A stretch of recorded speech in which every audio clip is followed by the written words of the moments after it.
النبي الكريم الأمين ونحن على ذلك لمن الشاهدين والشاكرين والحمد لله رب العالمين. مولاي صل وسلم دائما أبدا على حبيبك خير الخلق كلهم فاق النبيين في خلق وفي خلق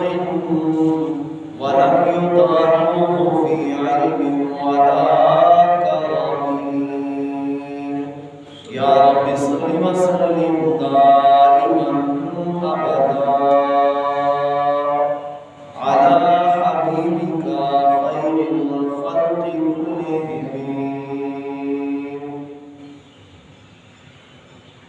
مختصر حمد و صلاۃ کے بعد لائق صد احترام و تکریم بزرگوں، دوستوں، بھائیوں، معراج النبی صلی اللہ علیہ وآلہ وسلم کے عنوان سے گزشتہ جمعہ المبارک کو اور شب معراج کے تقریر میں کچھ معروضات گوشت گزار کرنے کی سعادت حاصل کی تھی. اسی سلسلے کو آگے بڑھاتے ہوئے امام الانبیاء شب اسراء کے دلہا محمد مصطفیٰ صلی اللہ علیہ وآلہ وسلم کے معراج کے حوالے سے کچھ معروضات آج کے خطبہ جمعہ المبارک میں پیش کرنے کی سعادت حاصل کر رہا ہے. حضور سید عالم نور مجسم صلی اللہ علیہ وآلہ وسلم کی اس سیر کا دوسرا مرحلہ مسجد اقصی سے شروع ہوا اور سدرۃ المنتہا کی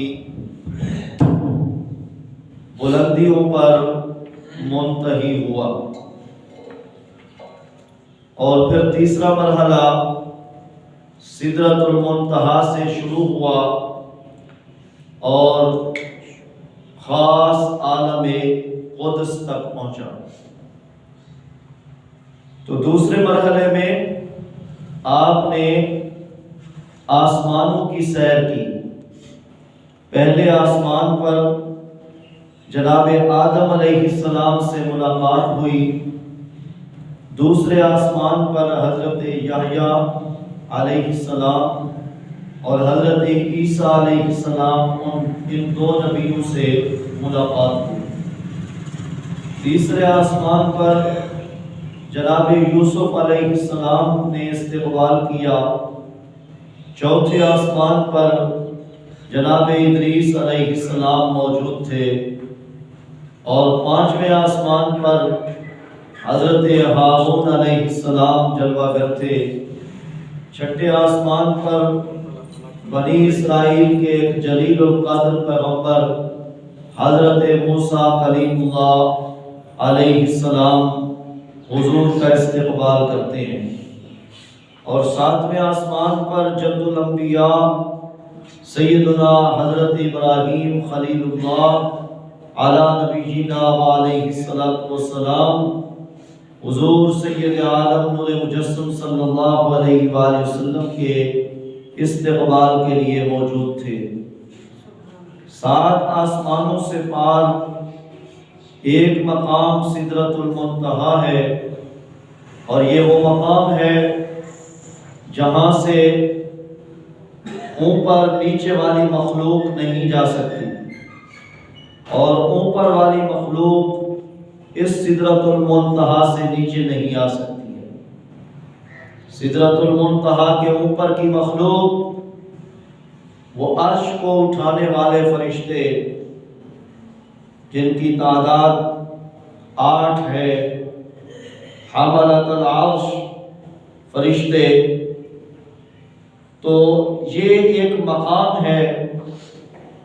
جس کو اللہ تبارک و تعالی نے حد فاصل مقرر فرما دیا کہ نیچے کی مخلوق اوپر کی جانب نہیں جا سکتی اور اوپر کی مخلوق نیچے کی جانب نہیں آ سکتی ہے۔ اور یہی وہ مقام تھا جب حضرت جبریل امین رک گئے اور معذرت کر لی کہ محبوب اب آپ آگے تشریف لے جائیں اور میں اس مقام سے آگے نہیں جا سکتا۔ اور روایات کے وہ الفاظ لو تنوت انملۃ لاحترقت، اگر میں انگلی کے ایک پورے کے برابر بھی اوپر ہوتا ہوں تو میں جل جاؤں گا، انوار و تجلیات سے میں جل جاؤں گا، میں باقی نہیں رہ سکتا۔ تو حضرت جبریل امی کے بھی پر اس مقام کے اوپر اگر جاتے ہیں تو انہیں جلنے کا اندیشہ ہے، مگر امام الانبیاء علیہ السلام اس مقام سے اوپر بھی گئے اور پھر واپس اس مقام سے آپ نزول بھی فرماتے ہیں۔ تو پتہ چلا کہ ہر مخلوق کی خدا نے حد بیان فرمائی ہے، ہر مخلوق کے لیے اللہ تعالیٰ نے حد مقرر فرمائی ہے، مگر ایک امام الانبیاء علیہ السلام کی ذات پاک وہ ہستی ہیں جن کے لیے اللہ تعالیٰ نے کوئی حد بندی نہیں فرمائی، وہ چاہیں تو اس مقام سے اوپر چلے جائیں اور چاہیں تو اس مقام سے نیچے نزول فرمائیں۔ حضور سید عالم نور مجسم صلی اللہ علیہ وآلہ وسلم بے مثل و بے مثال ہیں، آپ جیسا نہ تو سدرہ کے نیچے والی مخلوق میں سے کوئی ہے اور نہ سدرہ کے اوپر رہنے والی مخلوق میں سے کوئی آپ جیسا ہے۔ ارباب نظر کو کوئی ایسا نہ ملے گا، بندے تو مل جائیں گے مولا نہ ملے گا، کائنات اگر ڈھونڈے ثانی محمد، ثانی تو بڑی بات ہے سایہ نہ ملے گا۔ حضور سید عالم نور مجسم صلی اللہ علیہ وآلہ وسلم مقام سدرہ سے آگے بڑھتے ہیں تو ایک سبز رنگ کا تخت ہے جس کو رف رف کہا جاتا ہے، اور یہ بھی اللہ کے مقدس فرشتوں میں سے ایک فرشتہ ہے، وہ حضور علیہ السلام کو سنبھال لیتا ہے، اور کافی حجابات آپ علیہ السلام اس رف رف پہ بیٹھ کر طے فرماتے ہیں۔ اب جبریل نیچے رہ گئے، براق نیچے رہ گیا، آپ علیہ السلام رف رف پر بلندیاں طے فرما رہے ہیں، اور ایک وہ مقام آیا کہ جب یہ رف رف بھی نیچے رہ گیا اور آپ علیہ السلام نور کے کئی پردے، کئی حجابات طے فرمانے لگے، مقام استوا آتا ہے، اور یہ وہ مقام تھا جہاں آپ علیہ السلام فرماتے ہیں میں نے لوح پر قلم کے چلنے کی آواز کو سماعت کیا، اور پھر آپ علیہ السلام یہ حجابات طے کرتے کرتے عرش عظیم کو بھی کراس فرما کے اوپر تشریف لے جاتے ہیں، اور پھر وہ بلندیاں جسے لامقام کہا جاتا ہے کہ وہاں جہت بھی نہیں ہے، وہاں مقام بھی نہیں ہے، وہاں زمان بھی نہیں ہے، تو آپ علیہ السلام ان بلندیوں پہ تشریف لے۔ اور پھر قرآن مجید نے کہا کہ مقام تنا پہ فیض ہوئے، اور پھر مقام فتدلہ پہ فیض ہوئے، اور پھر مقام ادنا پہ آپ علیہ السلام فیض ہوئے، فَقَانَ قَابَ قَوْسَيْنِ اَوْ أَدْنَىٰ، کہ وہ محبوب پیارے اللہ تبارک و تعالیٰ کے ایسے قرب خاص میں پہنچے کہ 2 کمانوں کا فاصلہ رہ گیا، او ادنا، بلکہ اس سے بھی کم کا فاصلہ رہ گیا۔ حضور سید عالم نور مجسم صلی اللہ علیہ وآلہ وسلم نے قرب خاص میں اللہ تبارک و تعالیٰ کا دیدار فرمایا۔ قرآن مجید نے فرمایا ما کذب الفؤاد ما رأى، کہ جو کچھ انہوں نے دیکھا ہے دل مبارک نے اس کو جھٹلایا نہیں۔ تو کیا مطلب کہ آپ علیہ الصلوۃ والسلام کے دل مبارک نے اس کی تصدیق فرمائی، جھٹلایا نہیں۔ اور حضرت عبداللہ ابن عباس رضی اللہ تعالی عنہ کی روایت ہے، آپ کا فرمان ہے، آپ بیان فرماتے ہیں ان محمد صلی اللہ علیہ وآلہ وسلم رأى ربه مرتين مرة ببصره ومرة بفؤاده،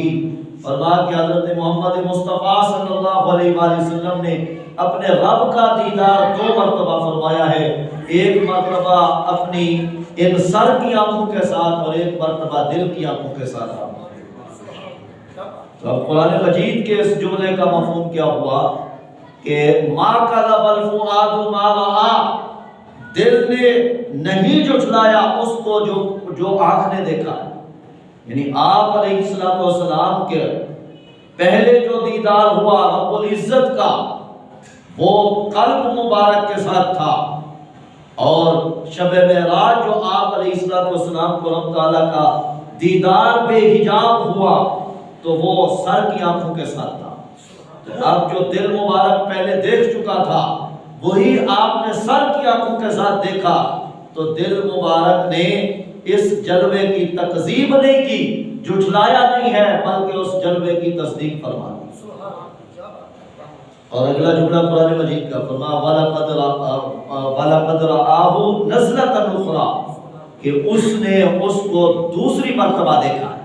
یعنی ایک مرتبہ قلب مبارک کے ساتھ دیکھا، تو دوسری مرتبہ سر کی ان مبارک آنکھوں کے ساتھ آپ علیہ الصلوۃ والسلام نے اپنے رب تعالیٰ کا دیدار فرمایا۔ اور سیدنا حضرت عبداللہ بن شقیق، صحیح مسلم میں یہ روایت موجود ہے، وہ حضرت ابو ذر غفاری رضی اللہ تعالیٰ عنہ سے ملاقات کرتے ہیں اور ان سے کہتے ہیں کہ اگر مجھے رسول اللہ صلی اللہ علیہ وآلہ وسلم کا دیدار نصیب ہوتا، اور حضرت عبداللہ بن شقیق صحابی نہیں تابعی ہیں، یعنی صحابہ سے تو ملاقات کی ہے لیکن امام الانبیاء علیہ السلام سے ملاقات کا شرف نہیں رکھتے۔ حضرت عبداللہ بن شقیق کہنے لگے حضرت ابو ذر غفاری سے کہ اگر مجھے حضور سید عالم نور مجسم صلی اللہ علیہ وآلہ وسلم کا دیدار نصیب ہوتا، مجھے آپ کی ملاقات کا شرف ملتا، تو میں آپ علیہ السلام سے ایک سوال پوچھتا۔ حضرت ابو ذر غفاری نے کہا کون سا سوال؟ انہوں نے کہا یہ سوال کہ میں پوچھتا کہ محبوب کیا آپ نے اپنے رب کو دیکھا ہے؟ کیا آپ نے اپنے رب کا دیدار فرمایا؟ حضرت ابو ذر غفاری رضی اللہ تعالی عنہ نے فرمایا کہ میں نے اپنے محبوب علیہ السلام سے یہ سوال پوچھ رکھا ہے۔ تو یعنی حضرت عبداللہ بن شقیق کو کہا کہ اگر تمہیں شرف ملاقات نصیب نہیں تو کیا ہوا، میں نے وہ تمہاری مشکل حل کی ہوئی ہے، جو تم پوچھنا چاہتے ہو وہ میں نے پوچھا ہے۔ تو حضرت ابو ذر غفاری رضی اللہ تعالیٰ عنہ فرمانے لگے میں نے محبوب سے پوچھا تھا کیا آپ نے اپنے رب کا دیدار کیا؟ تو حضور علیہ السلام نے اس بات میں جواب دیا اور فرمایا کہ رأیت نورا، میں نے اپنے رب کا دیدار کیا، وہ نور ہی نور تھا۔ تو حضور سید عالم نور مجسم صلی اللہ علیہ وآلہ وسلم کے بارے میں حضرت عبداللہ ابن عباس رضی اللہ تعالیٰ عنہ، سیدنا حضرت ابو ذر غفاری رضی اللہ تعالیٰ عنہ کی رائے یہی ہے کہ آپ صلی اللہ علیہ وآلہ وسلم نے جاگتے ہوئے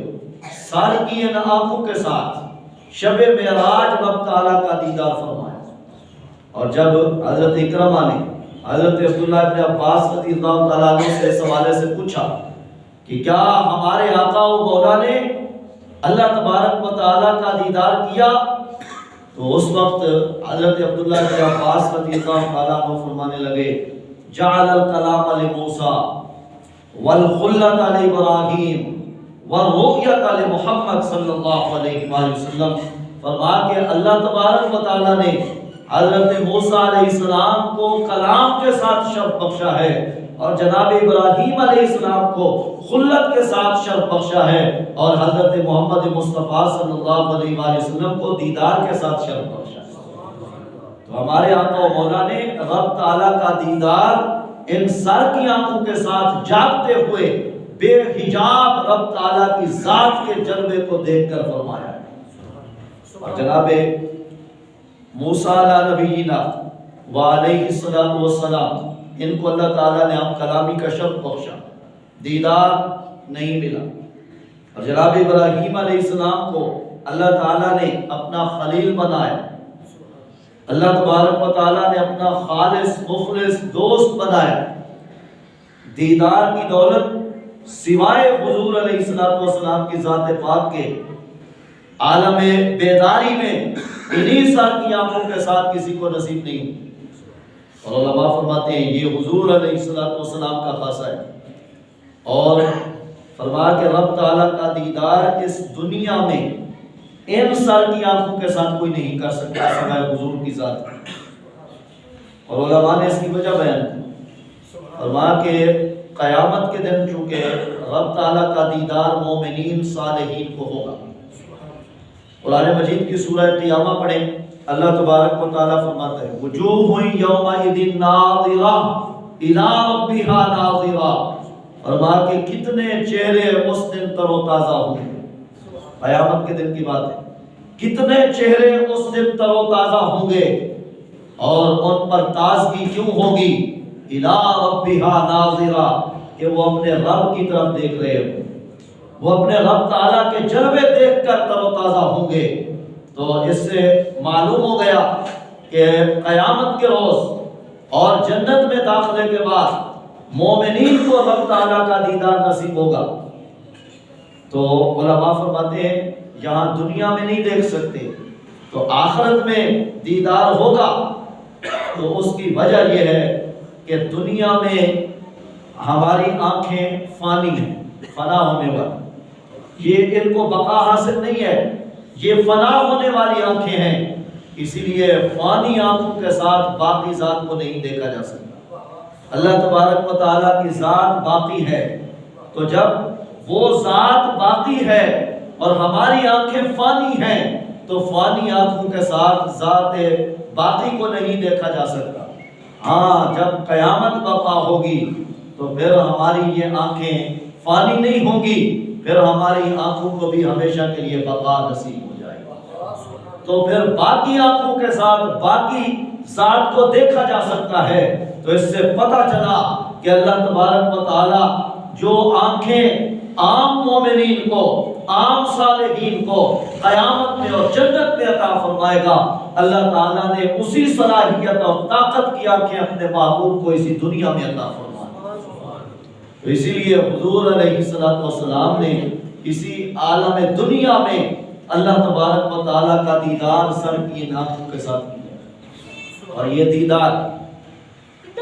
بہت بڑی عبادت ہے۔ بعض چیزوں کو دیکھنا عبادت ہے، قرآن مجید کو دیکھنا عبادت ہے، ماں باپ کے چہرے کو دیکھنا عبادت ہے، کعبۃ اللہ کو دیکھنا عبادت ہے، حضور علیہ السلام کی مزار منور کو دیکھنا عبادت ہے، علماء کے چہرے کو دیکھنا عبادت ہے۔ تو اور اس سے بڑھ کر یہ کہ امام الانبیاء علیہ السلام کے رخ والضحیٰ کی زیارت کرنا ایمان کی حالت میں یہ بھی عبادت ہے، اور آپ علیہ السلام کا دیدار حالت ایمان میں نصیب ہو جائے تو یہ کتنی بڑی عبادت ہے۔ علماء فرماتے ہیں جس کو حالت ایمان میں صرف ایک جھلک حضور علیہ السلام کے رخ والضحیٰ کی نصیب ہو گئی تو فرما کہ وہ صحابی بن جاتا ہے، اور پھر صحابی جو ہے وہ اتنا اونچا درجہ رکھتا ہے کہ بعد میں آنے والے کروڑوں ہوں، اربوں ہوں، اور وہ مقام قطبیت اور غوثیت پر فائز ہوں، وہ اس صحابی کے گرد خاک کے بھی برابر نہیں۔ کہ صحابی کا مقام اتنا اونچا کس وجہ سے ہوا ہے؟ وہ دیدار مصطفیٰ کی وجہ سے ہوا۔ تو جب دیدار مصطفیٰ کی وجہ سے بعد میں آنے والوں کی عبادتیں اگر اکٹھی کر لی جائیں تو وہ صحابی کے برابر نہیں بن سکتے ہیں۔ تو جس نے شب معراج اللہ رب العزت کا دیدار کیا ہو تو کائنات کا کون سا فرد ہے جو امام الانبیاء علیہ السلام کے ہمسری کر سکے؟ اسی لیے آقا کریم علیہ السلام کا ہمسر کوئی نہیں ہے۔ آپ علیہ السلام کائنات کی منفرد شخصیت ہے کہ انہوں نے رب تعالیٰ کا دیدار کیا ہے۔ تو رب تعالیٰ کا دیدار کرنا حضرت موسیٰ علیہ السلام سے پوچھا جائے کہ کتنے بڑے حوصلے اور ہمت کا کام ہے۔ حضرت موسیٰ نبینا علیہ السلام کے بارے میں قرآن مجید ارشاد فرماتا ہے کہ جب اللہ تعالیٰ نے انہیں ہم کلامی کا شرف بخشا تو جناب موسیٰ نبینا علیہ السلام نے اللہ کے کلام کی لذت کو محسوس کیا۔ تو حضرت موسیٰ علیہ السلام کے دل میں خواہش پیدا ہوئی کہ میں اللہ کی ذات کا دیدار کروں جس کے کلام میں اتنی مٹھاس اور شیرینی ہے، جس کے کلام میں اتنا مزہ ہے، تو اس کے دیدار میں کتنا لطف ہوگا۔ تو اللہ تبارک و تعالیٰ سے دعا کرنے لگے، رب ارنی انظر الیک، اے میرے پروردگار مجھے اپنا جلوہ دکھا، میں تجھے دیکھنا چاہتا ہوں۔ اللہ تبارک و تعالیٰ نے جواباً فرمایا لن ترانی ولکن انظر الی الجبل فإن استقر مکانہ فسوف ترانی، کہ اے موسیٰ تو ہرگز مجھے نہیں دیکھ سکتا۔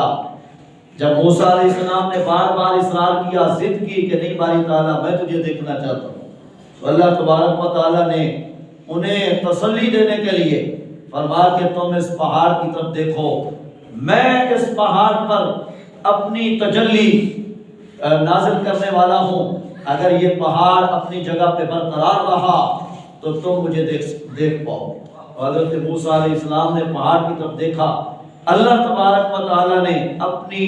صفاتی تجلی کا ایک پرتو اس پہ ڈالا، تو جناب موسیٰ نبینا علیہ السلام بے ہوش ہو کر زمین پر آ گئے اور کوہ طور ریزے ریزے ہو گیا۔ قرآن مجید کہہ رہا ہے کہ اللہ تبارک و تعالیٰ نے جب اس پر تجلی ڈالی ہے تو فرمایا کہ جعلہ دکا وخر موسیٰ صعقا، کہ وہ پہاڑ ریزے ریزے ہو گیا اور حضرت موسیٰ علیہ السلام بے ہوش ہو کر زمین پر آ گئے۔ تو حضرت موسیٰ نبینا علیہ السلام کو جو یہ تجلی دکھائی گئی تھی، علماء فرماتے ہیں یہ ذاتی تجلی نہیں ہے، یہ صفاتی تجلی ہے، اور صفاتی تجلی کا بھی کروڑواں حصہ اللہ تبارک و تعالیٰ نے اس پہاڑ پر ڈالا جو جناب موسیٰ علیہ السلام نے دیکھا ہے۔ ایک جھلک انہوں نے دیکھی ہے اور پھر حالت یہ بن گئی ہے، اور امام الانبیاء علیہ السلام نے صفاتی تجلی کو نہیں بلکہ عین ذات کو دیکھا،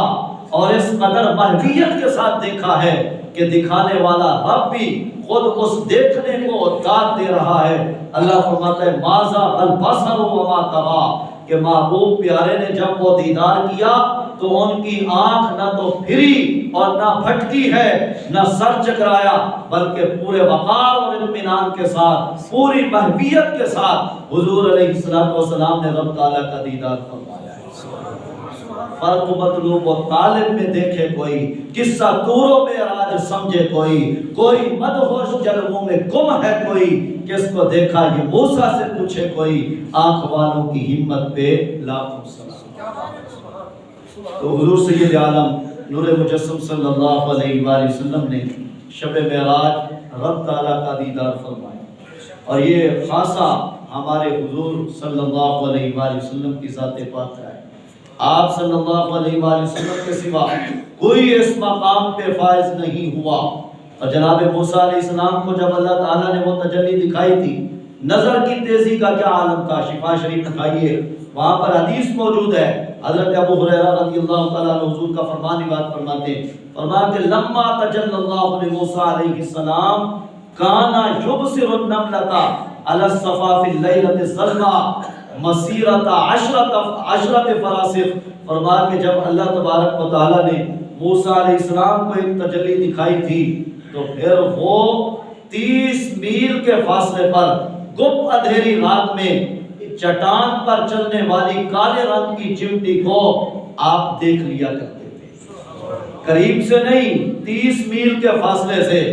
اور وہ بھی کالے رنگ کی چٹان پر گپ اندھیری رات میں کالی چمٹی کو حضرت موسیٰ علیہ السلام اگر 30 میل کے فاصلے پر دیکھ سکتے ہیں جن کو ایک تجلی نصیب ہوئی وہ بھی صفاتی، اور جنہوں نے عین ذات کو دیکھا ہے، اگر ان کے بارے میں یہ کہا جائے کہ وہ کل کائنات کو دیکھتے ہیں اور ان کی نگاہ سے کوئی چیز کائنات میں اوجھل نہیں ہے، تو پھر حیرت کی بات کیا ہے؟ اسی لیے حضور فرماتے ہیں، مواہب دنیا کی یہ روایت ہے، حضور نے فرمایا اللہ تبارک و تعالیٰ نے میرے لیے دنیا کو منکشف فرما دیا، ان اللہ رفع لی الدنیا وانا انظر الیہا والی ما هو قائم فیہا الی یوم القیامہ، کہ میں اس دنیا کی طرف دیکھ رہا ہوں اور جو قیامت تک ہونے والا ہے اس کو بھی دیکھ رہا ہوں، اور یوں دیکھ رہا ہوں جس طرح کہ اپنے ہاتھ کی اس ہتھیلی کو دیکھ رہا ہوں۔ تو دلی دعا ہے کہ اللہ تبارک و تعالی ہم سب کو حضور سید عالم نبی مجسم صلی اللہ علیہ وآلہ وسلم کی عظمت رفعت سمجھنے کی توفیق عظیم عطا فرمائے۔ وآخر دعوانا ان الحمد للہ رب العالمین۔